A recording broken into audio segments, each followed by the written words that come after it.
Summer heat nu cool shades తో beat చేయండి. Mr. Opticals Mr. Cool offer up to 75% off in summer glasses. నమస్తే, welcome to Suman TV. నేను మీ సాయి భైరి. బంగారం ధరలు ఊహించని విధంగా ఒక్కసారిగా భారీగా పెరిగిపోయాయి. గత 24 గంటల్లోనే ఊహించని రేంజ్లో 10,000కు మించి పెరిగిపోయినటువంటి ధరలు ఇప్పుడు బంగారం కొనాలనుకున్నటువంటి వారికి తీవ్ర సంకటంగా మారింది. ఎందుకు ఇంత హెవీగా ఒక్కసారి పెరిగాయి? గత కొన్ని రోజుల నుంచి స్టేబుల్గా ఉన్నటువంటి బంగారం ధరలు ఒక్కసారిగా 10,000కు మించి పెరుగుదల ఎందుకు కనిపించింది? పూర్తిగా మాట్లాడదాం. మనతో పాటు బిజినెస్ అనలిస్ట్ ప్రశాంత్ గారు జాయిన్ అవుతున్నారు. సార్ నమస్తే. సార్ ఒక నెలన్నర అనుకుంటా ఆల్మోస్ట్ అప్పటి నుంచి కొంత స్టేబుల్గా ఉన్నాయి. ఒకసారి అక్కడ దాకా 1,80,000 దాకా పోయి మళ్ళీ కిందికి వచ్చి అక్కడ స్టేబుల్గా ఉన్నాయి. బట్ ఆల్ ఆఫ్ సడన్గా నిన్నటి నుంచి విపరీతంగా పరుగులు పెడుతున్నటువంటి పరిస్థితి ఇప్పుడు మనం ఊహించలేదు. 10 నుంచి 15,000 దాకా పెరిగింది గత 48 గంటల్లోనే. ఎందుకు భారీ పెరుగుదల బంగారం పైన? బంగారు ధరలు పెరుగుదల ఎప్పుడు కూడా మ్యాక్రో ఎకనామిక్ ఫ్యాక్టర్స్ మీద ఆధారపడి ఉంటది. ఎందుకంటే బంగారు ధర నిర్ణయించబడేది దాదాపుగా ప్రపంచ దేశాలంతా ట్రేడ్ చేసే బంగారు సాధారణంగా యుఎస్ మార్కెట్స్ లో డివైడ్ అవుతుంది. అంటే డాలర్స్ లో ట్రేడ్ అయ్యే బంగారు యుఎస్ మార్కెట్స్ లో డిసైడ్ అవుతుంది ఎంత ధరకు ట్రేడ్ కావాలనేది డిమాండ్ సప్లై వేరియేషన్స్ మీద. మీరు ప్రముఖంగా చూసుకుంటే యుద్ధ వాతావరణ పరిస్థితుల్లో గత 2 నెలలుగా ఆర్థిక అనిశ్చితి ఉండి ప్రపంచ దేశాల్లో ఎనర్జీ క్రైసిస్ వైపు పరిగెడుతున్న ప్రపంచంలో అనిశ్చితి వాతావరణంలో బంగారు ధరలు ఖచ్చితంగా పెరగాల్సి ఉంది. అంటే ఇంతకు మించి దాదాపు 2 లక్షల వరకు వెళ్లాల్సిన బంగారు ధర కొంచెం కుంటుపడింది. ఎందుకు అంటూ మనం సుమన్స్ టీవీ ద్వారా చాలా విశ్లేషణలు చేశాము. మరొకసారి చెప్పే ప్రయత్నం చేస్తాను. ఈ 2 నెలల్లో డాలర్ చాలా బలపడింది. డాలర్లు అంటే fed reserve, US central bank federal reserve అంటారు. వారి యొక్క వడ్డీ రేట్లను తగ్గించే ఆలోచనని ఒకసారి తిరస్కరించింది. అంటే తిరిగి మళ్ళీ వద్దు అనుకున్నారు. ఎందుకంటే ఇప్పుడు పెరుగుతున్న ఆర్థిక మాంద్యం దృష్ట్యా వడ్డీ రేట్లు తగ్గిస్తే ఇంకా కూడా మాంద్యం అంటే ఇన్ఫ్లేషన్ పెరిగి ధరలు పెరుగుతాయని చెప్పేసి వాళ్ళు వడ్డీ రేట్లను అలానే పెంచి పెట్టారు. దాంతో అందరు కూడా డాలర్ ఆధారిత అసెట్స్ ఏవైతే ఉందో యుఎస్ ట్రెజరీ బాండ్స్ వాటి మీద ఇన్వెస్ట్మెంట్ చేయడం వల్ల బంగారం అనిశ్చితి ఉన్నా కూడా పెరిగే వాతావరణం లేదు లాస్ట్ 2 నెలల్లో. కానీ బంగారు 1,80,000 79,000 వరకు చూసిన 24 క్యారెట్ గోల్డ్స్ ఒక్కసారిగా ప్రాఫిట్ బుకింగ్ జరిగి 1,40,000 వరకు పడిన పరిస్థితి చూసాము. బట్ తిరిగి దాని మార్కెట్ ప్రైస్, డిమాండ్ ప్రైస్ అందుబాటులోకి రావడం వల్ల మళ్ళీ కొనుగోలు అంటూ పెరిగి దాదాపు 1,52,000 చేరుకున్న తరుణంలో ఈ రోజు ప్రపంచ దేశాల్లో 2వ అతిపెద్ద ఇంపోర్టర్ అయిన భారతదేశం దాదాపుగా లాస్ట్ ఇయర్ $70 బిలియన్ వర్త్ బంగారం ఇంపోర్ట్ చేసుకున్న భారతదేశం లో ప్రధానమంత్రి గారు ఒక కాల్ ఇచ్చారు. ఏంటి అంటే దాదాపు 1 సంవత్సరం పాటు మీరు గోల్డ్ కొనడం ఆపండి అంటూ హైదరాబాద్ లో జరిగిన ఒక ప్రసంగంలో చెప్పడం. దేశీయంగా కూడా అందరి వైపు కూడా బంగారుకి ఏదో అయిపోబోతుంది, రెక్కలు రాబోతున్నాయి, ఇక బంగారు మళ్ళీ కొనలేమేమో, ఇక డ్యూటీలు పెరుగుతాయి అనుకున్న తరుణంలో బంగారు రేట్లు అనేది డిమాండ్ అంతకంతకు ఒక రోజులోనే పెరిగిపోయింది. నిన్ననే నాకు తెలిసిన చాలా మంది కొనుగోలుదారులందరూ ఆసక్తి చూపిస్తున్నారంటారు. చూపిస్తున్నారు. ఎందుకు అంటే తెలియని పరిస్థితి, ఎవరికి సహేతుకమైన కారణం లేదు. నరేంద్ర మోడీ గారు ఎందుకు చెప్పారు కొనొద్దు అని, దానికి అంటూ చాలా వివరణలు చేశాం మనం సుమన్ టీవీ ద్వారా కూడా చాలా క్లియర్ గా చెప్పాం. ఎందుకు ఇప్పుడు వద్దంటున్నారు, దానికి డాలర్ పైన పెరుగుతున్న భారాన్ని తగ్గిస్తూ రూపాయి విలువ క్షీణిస్తుంది, ఎనర్జీ క్రైసిస్ రాబోతుంది, కాబట్టి అనవసరమైన లగ్జరీస్ ని మనం 1 సంవత్సరం పోస్ట్ పోన్ చేసుకుందాం అనే నినాదంలో భాగంగా చెప్పారు. అంతేగాని గోల్డ్ కొనొద్దండి, గోల్డ్ కి ఏదో అవుతుందని. కానీ సడన్ గా గోల్డ్ వద్దు అంటే గోల్డ్ మీద ప్రేమ ఎక్కువైపోయింది. చాలా మంది గోల్డ్ అనే ఫోకస్ పెట్టారు. ఇక దానికి అనుగుణంగా ఏదైతే మార్కెట్ లో గోల్డ్ సడన్ గా కొనుక్కోకుంటే పెరుగుతుందేమో అనుకున్న దానికి ఈ రోజు మనం మాట్లాడేటానికి దాదాపు సుంకాన్ని 15% పెంచారు. దానివల్ల ఏం జరుగుతుందని మనం మళ్ళీ సపరేట్ కాల్లో చర్చిద్దాం. అయితే అది కూడా ఒక కారణం. బట్ అంతర్జాతీయంగా కూడా గోల్డ్ కి అంటే గోల్డ్మ్యాన్ సాక్స్ కానీ, జేపీ మార్గన్ కానీ గోల్డ్ యొక్క ప్రైస్ ఖచ్చితంగా డిసెంబర్ 26కి 2,50,000 వరకు వెళ్లే అంచనా అనేది ఎక్కడా కూడా సడలేదు. గోల్డ్ 1,40,000 పడిపోయిన సందర్భంలో కూడా గోల్డ్ మీద ఆప్టిమిస్టిక్ గా ఉన్నారు. ఎందుకంటే ప్రపంచంలో డాలర్ తర్వాత next best currency gold. Dollar ఈ రోజు బలకంగా ఉండొచ్చు, కానీ రేపు ఉండలేదు, ఎల్లుండి ఉండలేదు. ఎందుకంటే ఫెడరల్ రిజర్వ్ వడ్డీ రేట్లు తగ్గించాల్సిన పరిస్థితి వచ్చింది. అంతకంత వడ్డీలు పే చేసేది ఫెడరల్ బ్యాంక్ చేయలేదు. కాబట్టి ప్రపంచంలో అంటే వాళ్ళ దేశంలో ఎకనామిక్ యాక్టివ్ పెరగాలంటే ఖచ్చితంగా వడ్డీ రేట్లను సడలించాల్సి ఉంటుంది. కానీ ఇప్పుడున్న పరిస్థితుల్లో ఎనర్జీ క్రైసిస్ ఉండడం వల్ల గట్టిగా ఉంది. బట్ ఈ రోజు కానీ రేపు కానీ యుద్ధ వాతావరణం సమసిపోతే డాలర్ మళ్ళీ వడ్డీ రేట్లు, యుఎస్ ట్రెజరీ రేట్స్ తగ్గడం వల్ల ఆటోమేటిక్ గా ఇంట్రెస్ట్ గోల్డ్ వైపు వెళ్తుంది. కాబట్టి గోల్డ్ మీద ఉన్న డిమాండ్ అనేది ఎప్పటికి కూడా తరగదు.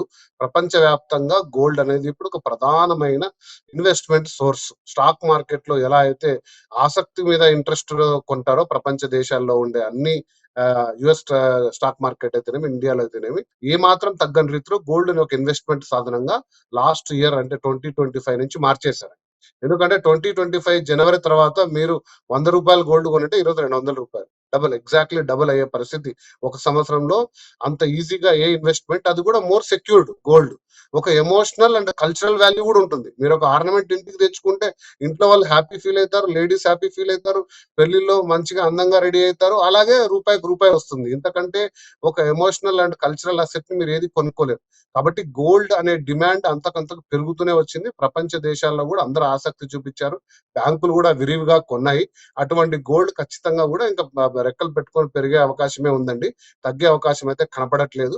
మరి ప్రశాంత్ గారు, చూడాలి ఒకటి ఈ గతంలో చర్యలు. గతంలో 2 లక్షలు దాటుతుంది అనుకున్నారు, అక్కడ 1.8 వరకు వచ్చి ఆగిపోయింది. కానీ ఇప్పుడున్నటువంటి పానిక్ సిచ్యువేషన్లో నిన్నటి నుంచి ఈ రోజుకు పెరిగినటువంటి ఈ సందర్భాన్ని చూస్తే ఇప్పుడు 1,60,000కి వెళ్ళింది.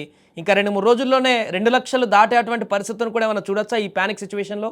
చాలా మంచి ప్రశ్న అడిగారు. 1,80,000 వచ్చినప్పుడు 2 లక్షలు పోకుండా ఎందుకు పడిపోయింది అనేది ప్రధానంగా అప్పుడు మనం విశ్లేషించాం. మరొక్కసారి చెప్తాను. ఏంటి అంటే అప్పుడు 1,80,000 నుంచి 2,50,000 ఎందుకు వెళ్తుంది అంటే ప్రపంచం అంతా కూడా డాలర్ కి ప్రత్యామ్నాయ కరెన్సీ వైపు వెళ్తున్న మార్గంలో గోల్డ్ కు డిమాండ్ పెరిగింది. కానీ సడన్ గా ఈ ఎనర్జీ క్రైసిస్ అంటే ఏదైతే అమెరికా ఇరాన్ వార్ రావడం వల్ల స్ట్రెయిట్ ఆఫ్ హర్ముజ్ క్లోజ్ కావడము, బ్యారెల్ ధరలు $65 నుంచి $125 వెలకడం వల్ల ప్రపంచ దేశాల్లో ఒక రకమైన ఆర్థిక మాంద్యం వైపు వెళ్ళాయి. అమెరికాలో ఇంకా ఎక్కువ ఉండడం వల్ల ఖచ్చితంగా డాలర్ వాళ్ళు ఏదైతే వడ్డీ రేట్లు తగ్గకపోవడం అనే ఒక బలమైన సంకేతం కనపడంతో చాలా మంది ఇన్వెస్టర్లు తిరిగి డాలర్ వైపే వెళ్ళారు. బంగారం నుంచి ప్రాఫిట్ బుక్ చేసుకొని, అంటే 1.40లో కొని 1.70లో అమ్మేసి ఆ ప్రాఫిట్స్ కూడా తీసుకెళ్లి డాలర్ అసెట్స్ లో పెట్టారు. ఎందుకంటే వాటి మీద రిటర్న్ వస్తుంది, ఇంట్రెస్ట్ వస్తుంది. 3.75%. గోల్డ్ మీద ఇంట్రెస్ట్ రాదు. డాలర్ కూడా పెరుగుతూ పోతుంది. మనం చూసాం డాలర్ ఇండెక్స్ వాల్యూ కూడా. కాబట్టి దాని మీద అలానే పెట్టి ఎప్పుడైతే డాలర్ మీద మళ్ళీ కొంచెం సన్నగిలుతుందో ఆ డబ్బులు తీసుకొచ్చి తిరిగి గోల్డ్ మీద పెట్టే అవకాశం ఉంది. కాబట్టి ఎంత ఫాస్ట్ గా 2 లక్షలు వెళ్తుంది అని మీరు అడిగిన రెండో ప్రశ్నకు నేను డైరెక్ట్ గా చెప్పలేను. కానీ మీరు లాంగ్ టర్మ్ పర్స్పెక్టివ్ లో గోల్డ్ ని తీసుకుంటే అట్లీస్ట్ ఈ ఇయర్ ఎండ్ వరకు, నెక్స్ట్ ఇయర్ ఈ టైం వరకు తీసుకుంటే ఖచ్చితంగా 2 నుంచి 2.5 వరకు వెళ్లే అవకాశాలు ఉన్నాయని నేను కాదు, ప్రముఖ అంతర్జాతీయ సంస్థ అయిన జేపీ మార్గన్ గాని, గోల్డ్‌మ్యాన్ సాక్స్ గాని వాళ్ళ ప్రెడిక్షన్ లో $6,500 పర్ ఔన్స్ అంటే 28.5 గ్రామ్స్ గోల్డ్ వెళ్ళే అవకాశం ఉందని వాళ్ళ ప్రెడిక్షన్ లో కూడా ఉంది. కాబట్టి అందరూ కూడా ఎంతో ఆసక్తితో గోల్డ్ పర్చేజ్ చేస్తూ వెళ్తున్నారు. ఇప్పుడు ఈ ఈ జరుగుతున్నటువంటి ఈ పరిణామాలని చూస్తే గోల్డ్ కొనాలనుకున్న వారికి లేదా ఇన్వెస్టర్లకి ఏం చెప్పొచ్చు? ఎలాంటి సలహా ఇవ్వచ్చు మీరు? మోదీ ఏమో సంవత్సరం వరకు కొనొద్దన్నారు. బట్ ఈ పెరుగుతున్న ఈ మూవ్‌మెంట్ చూస్తుంటే మళ్ళీ అందరికి ఒక ఆందోళన. అయ్యో! ఇంకా అందదేమో మళ్ళీ కొందామని చెప్పేసి పానిక్ సిట్యుయేషన్ వస్తుంటుంది కాబట్టి. ఏం చెప్తారు అలాంటి వారికి, కొనాలనుకున్న వారికి, ఇన్వెస్టర్లకి? సో ఈ ప్రశ్న చాలా మంది అడిగారండి. నేనిచ్చే సమాధానం ఒకటే. ఎందుకంటే ఒక ఫైనాన్షియల్ అడ్వైజర్ గా, ఒక ఫైనాన్షియల్ ఎక్స్‌పర్ట్ గా నేను మీకిచ్చే సలహా ఏంటంటే గోల్డ్‌ని మీరు ఖచ్చితంగా మీ జీవిత కాలంలో ప్రతి నెల కొంటూనే వెళ్ళండి అని చెప్తాను. మీకు అవసరమైన రీతిలో మీకు అందుబాటులో ఉన్న డబ్బుల్లో ఒక ₹15-20 మీరు ₹100 పొదుపు చేస్తున్నారు పర్ మంత్ అంటే ఒక ₹20 గోల్డ్ స్కీమ్ లో పెట్టండి. ఖచ్చితంగా గోల్డ్ కొనుక్కుంటూ వెళ్ళండి. మీ జీవిత టైంలో 1 కిలో గోల్డ్ మీ దగ్గర ఉండేట్టు చూసుకోండి. అది మీ జీవితానికి ఎప్పుడు కూడా ఒక ఇన్సూరెన్స్ గా నిలబడుతుంది. అది ఏ టైంలో ఎంత ఆపత్కర పరిస్థితులు వచ్చినా కూడా ఉంటుంది అని నేను ఎప్పుడు అడ్వైస్ చేస్తుంటాను. ఇది ఫస్ట్.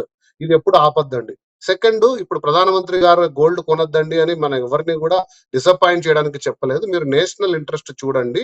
భారతదేశం యొక్క current account deficit, trade deficit 100 నుంచి $120 బిలియన్. మనం డాలర్లు ఎక్కడి నుంచి ఇవ్వాలి?